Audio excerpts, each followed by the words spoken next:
Chapitre 13. La part manquante. Citation de Serge Gainsbourg.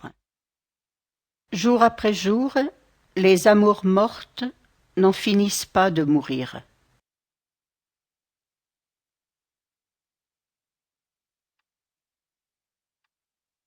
Elle, San Francisco, 7 heures du matin. Première lueur du jour. Goût de sel dans la bouche. Tête lourde, corps triste, cœur à l'ouest. Gabrielle se lève sans bruit pour ne pas réveiller l'homme endormi à côté d'elle. Mister Connard, dont elle a oublié jusqu'au prénom et qu'elle ne reverra jamais. Mister Connard et son 4x4 écolo, son boulot high-tech et son appartement en front de mer. Elle ramasse ses affaires et s'habille à la va-vite dans la salle de bain. Jean clair, col roulé noir, blouson de cuir cintré, bottines à talons hauts. Dans le frigo de la cuisine, elle attrape une petite bouteille d'eau minérale. Envie d'une cigarette, envie de sentir un Lexomil sous la langue pour faire taire ce vide qui lui bouffe le ventre et cette solitude qui la flingue depuis l'enfance. Les rayons de soleil cajolent la baie vitrée ouverte sur la marina, le Pacifique et l'île d'Alcatraz. Guidée par la lumière, elle quitte la maison et traverse la longue bande de pelouse.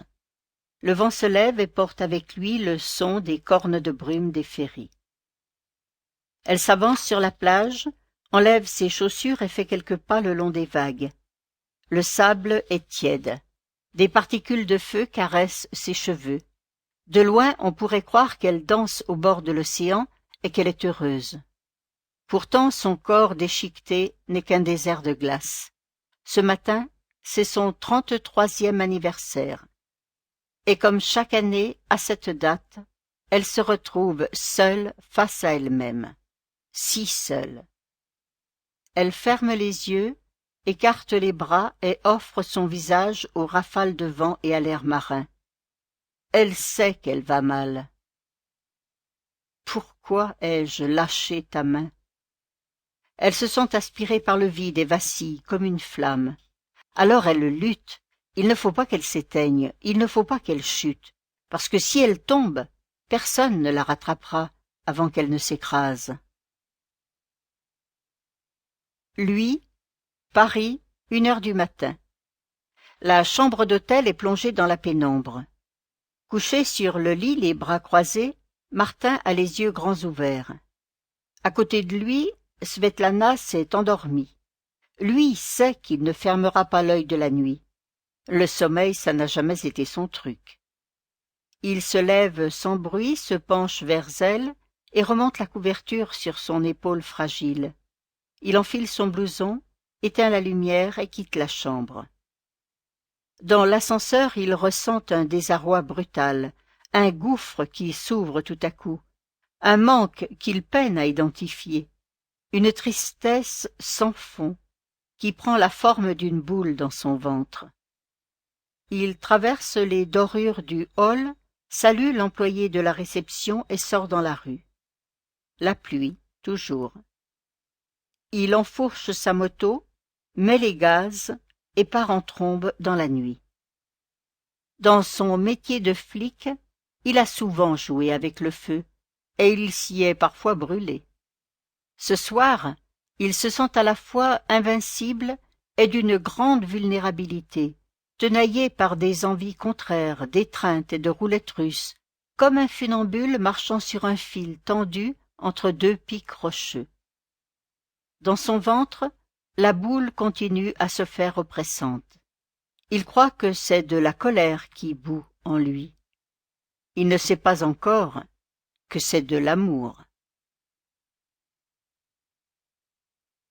Elle, San Francisco, 7h30 du matin. Un aboiement fait sortir Gabrielle de sa claustration. Elle ouvre les yeux et reprend ses esprits. Sur la plage, un labrador au poil clair jappe autour d'elle en la frôlant de son museau. Elle le caresse et joue quelques minutes avec lui. puis elle regagne les trottoirs de la marina, où se succèdent les maisons pittoresques qui bordent l'océan. Sa voiture se reconnaît de loin. Un coupé cabriolet Mustang de 1968, couleur rouge baiser, qui appartenait à sa mère. Une voiture anti-écologique, d'avant la crise pétrolière et le réchauffement climatique. Une aberration, peut-être, en ces temps du politiquement correct. N'empêche, elle lui trouve un charme inusable, et la conduit avec délice. Elle allume le contact et file le long de Marina Boulevard et de Redwood Highway avant de s'engager sur le Golden Gate.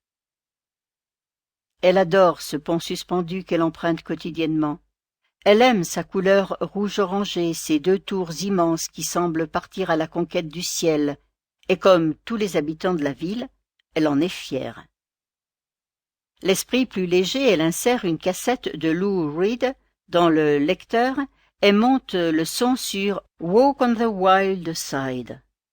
Cheveux au vent, elle a l'impression de survoler la mer, de monter vers le ciel et de toucher la lumière. Alors brutalement, la douleur la reprend, et l'impression de vide s'insinue de nouveau en elle. Au lieu de ralentir, elle accélère.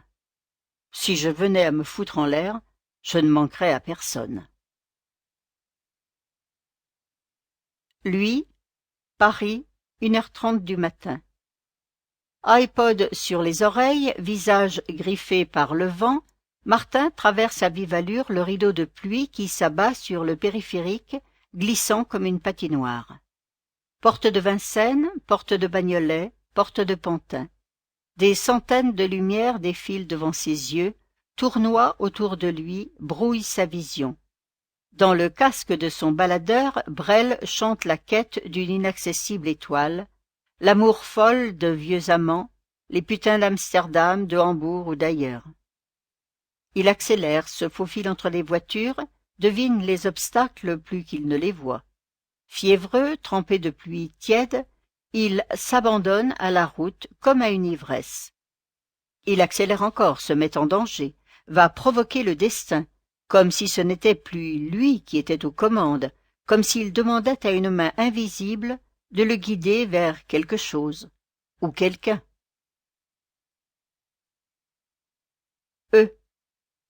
Deux bolides lancés l'un vers l'autre qu'un océan sépare encore. Deux étoiles filantes qui vont entrer en collision. Des retrouvailles trop longtemps différées, des retrouvailles dangereuses, car l'amour et la mort n'ont que 2 lettres de différence.